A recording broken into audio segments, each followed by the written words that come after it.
Welcome along to our big match preview. I'm back by Ladbrokes for the season. We're here to take a look ahead at Saints' visit of Stoke City to St Mary's on Saturday. You can write up all the cliches in the book for this game on Saturday. It's your six-pointer, your season definer. I'm with Nick and Clive are both here to look ahead to the game. But first of all, a brief look back at a point at Burnley at the Turf Moor.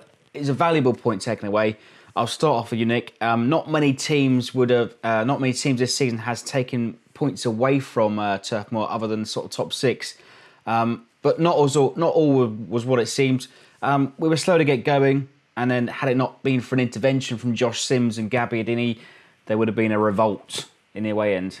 Certainly so. I mean, it's been lauded as Josh Sims and Gabbiadini saving the day, but it really came out of nowhere. I don't think anyone with sort of 2 minutes to go was lauding Josh Sims and Gabbiadini coming on as a stroke of genius by the manager. The fact was, it was a dour game. Burnley were just as bad as us. They scored a goal out of nowhere, and we scored a goal out of nowhere. And it's now all down to Stoke. I mean, as you say, all the cliches. We're by Saturday at 5 o'clock, we're either going to be deep in the mire, or we're going to be pulling clear with a bit of hope. But who can predict? Yeah, Clive. I mean, a lot of people instantly after that game, called for Josh Sims and Gabbiadini to start against Stoke. Quite obviously, they were game changers at Burnley. But is this an obvious thing to say that they both should start, or should we try something else? It is an obvious choice, Freddie. Josh Sims made an impact to that game because attacking-wise, we were just so ineffective. We really were going nowhere. Poor old Correa was trying to lead the line and we were very much on his own up there. I know people, a lot of fans have been screaming for two up front and goodness knows what, but I don't think it matters what tactics you play. If you're not thinking positively, you're not going to get anywhere, and I don't think we were. And Josh Sims changed the mentality of the game. His first touch was so good, and he actually took the game to Burnley, and Burnley were on the back foot for the first time in the game. Having said that, they weren't much on the front foot for much of it, so it was a pretty dire game for it, as we've said before. But Josh Sims made a hell of an impact. There is arguments to keep him on the bench and bring him on as an impact player. He is that sort of guy. And you think of Stoke as their back four, land of the Giants. Maybe he would struggle over 90 minutes. Maybe he would have a big impact over 20 minutes, 30 minutes, whatever. So that's up to the manager to decide, isn't it? But there's no getting away from the importance of this game.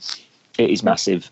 I mean, just on that, the real irony is everyone here screaming for two up front, where a lot of teams now, most Premier League teams tend to play five in whatever formation in the midfield and sort of try and put with one man up front. I mean, the irony of it is ex-Saints boss Alan Pardew came under fire in his dressing room from his own team and the West Brom fans for actually playing two up front. And they all complained that Huddersfield swamped him in the midfield, went 2 goals up, and it cost him the game. I mean, I think the problem Pellegrino's got, who doesn't seem to be a very brave manager attacking wise to start with, is if he plays two up front on Saturday and Stoke get a reasonably early goal, then they're going to pack their own penalty area and it's going to cost us dearly. So, I expect him to start pretty much as he's done, and as you say, bring on Sims or Gabbiadini as impact players. And it's substitutions that Pellegrino has a lot of criticism for this season.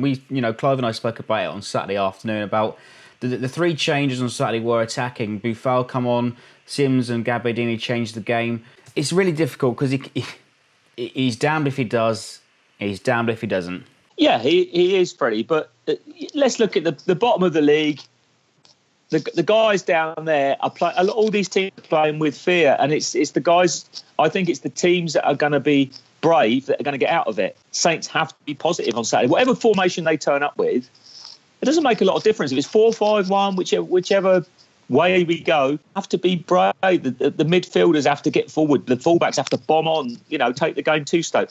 I noticed the Stoke Leicester game. I watched a bit of that, and they really did pack their defence with numbers. So they can be difficult to break down. The last thing you want to do is, like Nick says, is let them get ahead in the game. Keep the pressure on them. Make them come out and play, because if they come out and play, they will leave holes at the back. They are a bit cumbersome. And I fancy a Josh Sims and a Gabbiadini to get in those gaps. But it's about being brave. Above all, I'm more worried about the atmosphere in the game, because we all know it's so crucial. We saw at Burnley that fans were turning against the team, even though the game was dire. We put up a hell of a battle in Burnley, and we know it's tough up there. Well, you saw it yourself, Clive. Is that I think you've hit the nail on the head.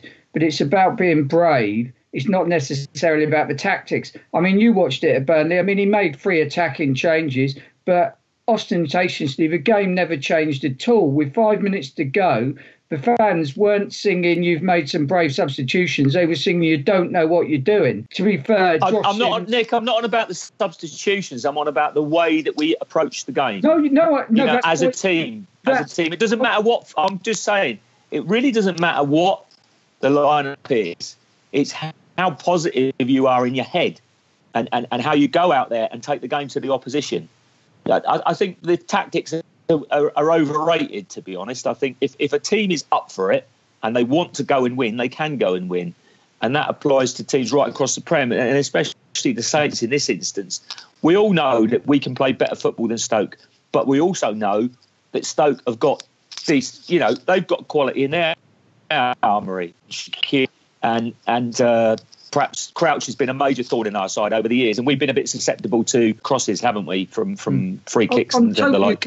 I was totally agreeing with you. I wasn't disagreeing with you. It is about attitude, but my whole point was that what you were seeing on Saturday was we had 2 people up front, but it didn't change the game. The goal came out of nowhere. With 5 minutes to go, a lot of people in the away fan were starting to abuse the manager, abuse certain team players. Then all of a sudden... Well, I think you're doing a disservice to Josh Sims there, because he had one fantastic effort. It was one of the best saves of the season by Pope. But he didn't do a lot apart from that. He did. Oh my God! What game were you watching, man? Well, I was. His first touch was amazing. He started to get Burnley on the back foot. But we didn't create a chance apart from his one shot. I just told you. What more chance do you want than that?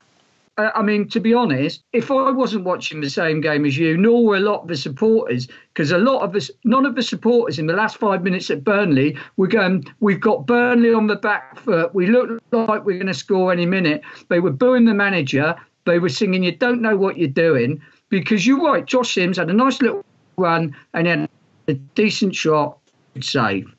But at the end of the day, the pattern of the game didn't change at all. We still looked pedestrian. Going forward. We still didn't create any real chances. And the goal came out of absolutely nowhere. I disagree. Look at the stats, Clive. The stats don't say that we had a lot of chances, shots on goal. And nor did Burnley. I think Burnley's first... I'm not saying Burnley was better. I'm not saying Burnley were any better, but the fact of the matter was 2 minutes, 3 minutes to go at Burnley, the travelling support up there, we're not saying we've had a good go and we've done that. They were saying, "This is crap." They were singing, "You don't know what you're doing" at the manager and all sorts of crap. There was no one was really... Not everyone. Not everyone, but that's generalisation, isn't it? And I think if you look at it realistically, that is just sheer frustration, because you've been in a game, you deserve a point out of it, and you just want to vent your frustration at something. And unfortunately, the manager is the first guy that gets it. But you're right. But the frustration was there because we didn't look like creating an equaliser. We didn't look like scoring, apart from that one Josh Sims shot, which came, 15 minutes to go, 10 minutes to go? We didn't. It's a bit nearer the end than that, but anyway, it doesn't matter when it was. It was a fantastic save, Nick. And it was a good save. And you felt when I felt when Josh Sims had the ball that we were starting to not necessarily open Burnley up, but there was a chance of a goal, whereas before there was no chance. And I felt Gabbiadini was just chucking the last card on, really. And it was just a matter of having bodies in the box. Could you get the ball in the box? Could something fall? Exactly what happened. I mean, ironically, that was possibly the best worked goal of the season. The referees made a good tackle around the off-right line, blocked him off a little. Redmond, for all his faults, made a little run. Sims made a run down the wing. Redmond played the perfect ball to him down the wing. Sims put in the perfect cross. Carrillo had the perfect knockdown, and Gabbiadini did the perfect lose your marker swivel in turn, probably one of our best work goals of the season. Because we were positive, because we had men in the box. We had more than Gabbiadini in the box. Yeah, well, no, we did, because it was the last minute. We were throwing everyone forward. That's what I was saying. Prior to that, we threw everyone forward and never created any. We didn't work the goalkeeper, really, at any time during the game. He made a reasonable save. I didn't realise how close to Santadix was first half, but that's irrelevant. No, nor did I. The point is that we had a go at the end of the game. Josh Sims, I think very simply, Josh Sims made a big difference, and Gabby could get a lot of confidence from that swivel and goal.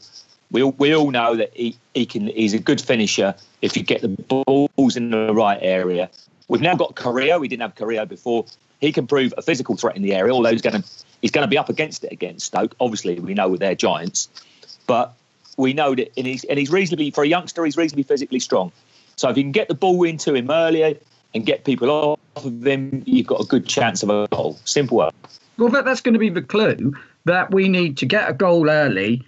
And as you said, make Stoke have to come out at us. If they get, and this is why I don't think that he'll play two up front, because I think he'll go cautious and hope that we can put Stoke on the back foot, perhaps get a bit of luck, perhaps score a goal, bring him out a bit, and then sort the game out later on. I don't think he's going to be brave enough to stick two up front and risk getting caught on the counter. I think you might be right, but whatever format he goes, let's be positive. No, I totally agree with you. It's not a formation problem. It is an attitude problem, and it is playing without fear. And what I hope is, like, the goal at Burnley will change something in the mindset. And I think, sometimes, we got a decent squad, I think. It's just badly managed.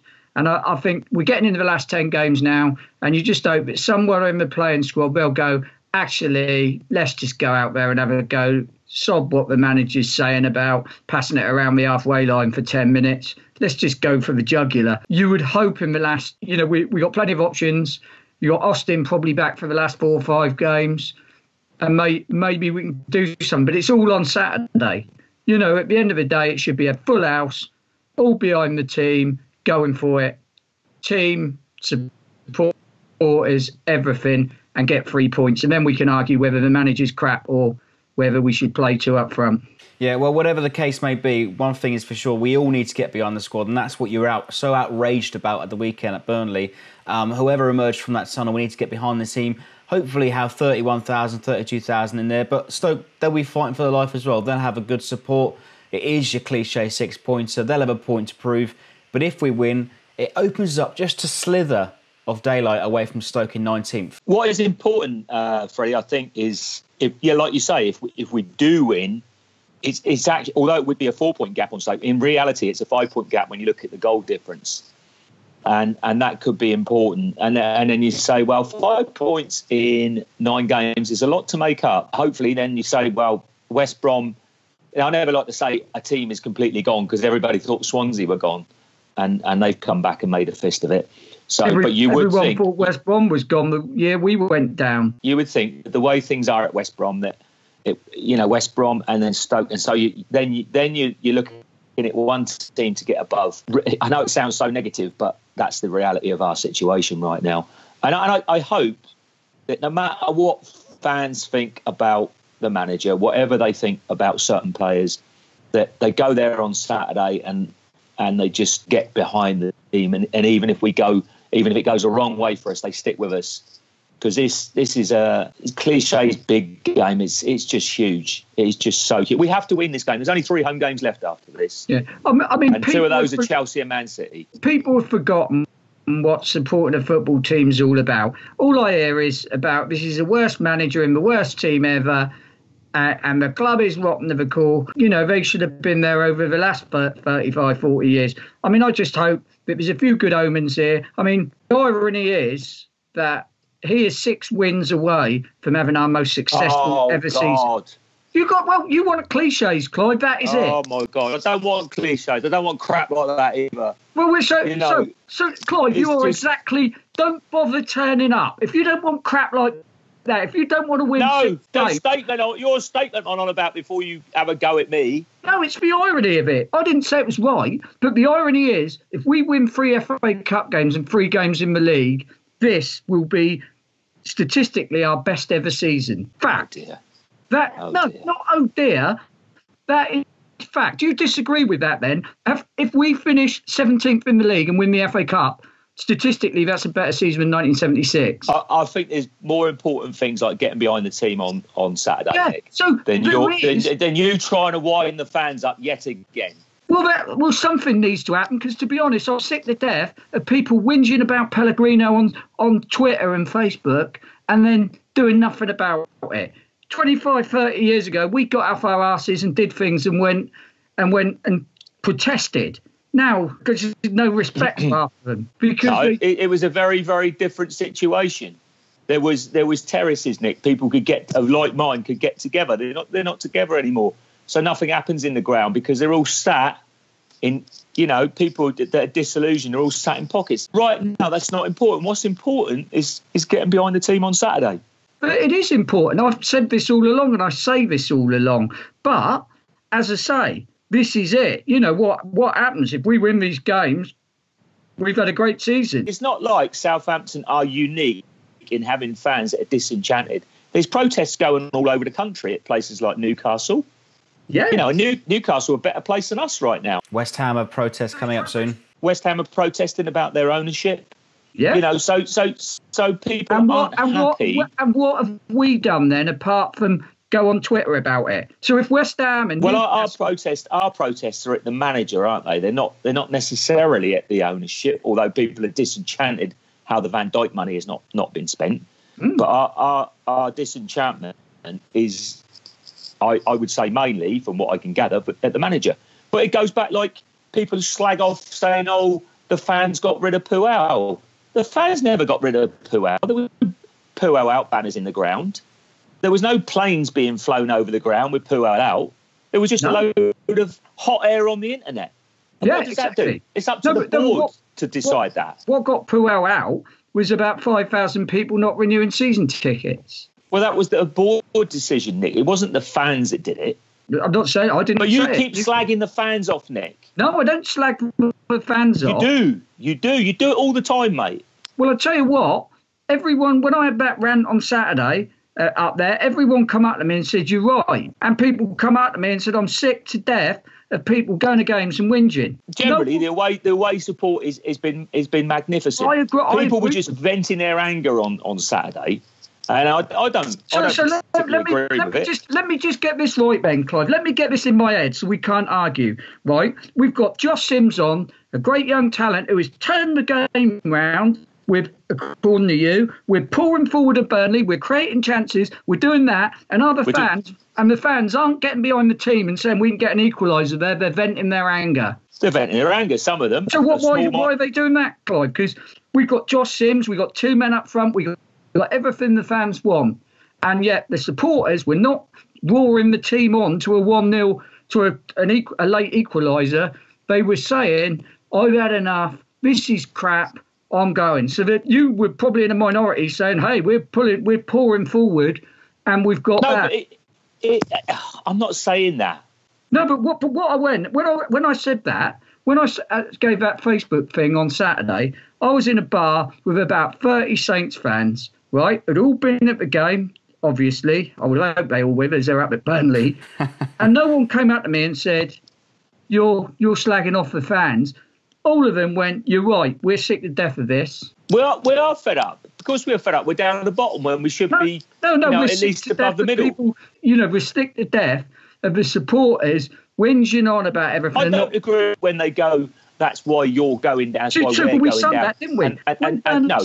When we sung that that was a disgrace. About 10, 20 people sung it. Well, it's a bit more than that. There was 800 that didn't, Nick. And when you criticise the fans, people get upset, you see, and they think you're talking to all of them. Well, I think you need to be very specific and say, look, the 10 or 20 fans that sung that... There was a bit more than 10 or 20. There weren't many, Nick.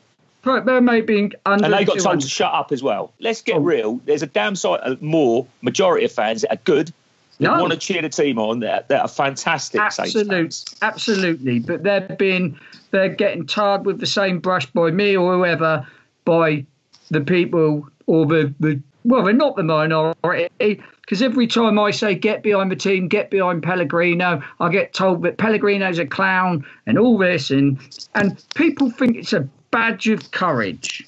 People think it's a badge of courage, a badge of honour to say they won't be renewing their season ticket next season. But that's their choice, isn't it? It is their choice. But and we know that whether we're in the Premiership or the Championship, that there'll still be very, very good support for Saints next season. 23,000 probably. Who knows? We'll try and wrap it up with something topical, though, gentlemen. Put your boxing gloves down for just a minute. The weather hasn't changed as much since Saturday. I think your fingers are still intact, Clive, but for the viewers that are watching away from the UK, we have a bit of a cold snap, a bit of a cold crisis at the moment. So let's hope we don't get a bit of frostbite from Stoke on Saturday. Nick, what's your prediction? I think we're going to win 4-1. Safe and sound. Clive? I'm hoping it's 1-0. Get ahead, make them come out, win the game. That's all that matters. Win the game. No, I'd agree there. It doesn't matter. I think we're due to give the side a pasting, and I hope it's Saturday. But as you say, at the end of the day, I'd rather win one. Well, again, without disrespecting anybody who's not being entertained this season, I don't go there to watch. I don't go there to be entertained. I want to go there Saturday and see his win. And if I have to sit there and see his win with one that comes off Carrillo's arse end, I'll be entertained a lot more than if we batter him for 90 minutes and don't score and lose. You said it was going to be 4-1, though, Nick. No, that's what I say. I don't care. But I hope and think it's going to be 4-1.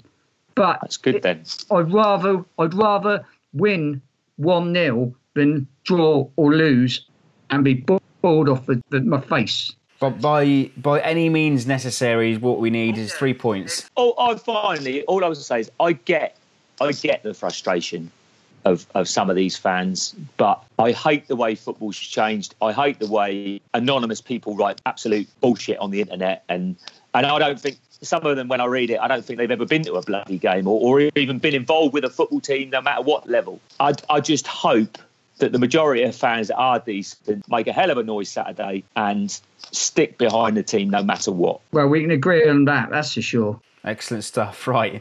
What I will do, I'll also make this episode available to download. If you're on a go, you can listen to it as a podcast. If you don't fancy watching this 25-minute episode, you can listen along in your cars and on your iPods. Don't forget to leave us your predictions in below. Hopefully you've enjoyed this quite a rather long, big match preview. Leave us your likes, your comments and your predictions in below.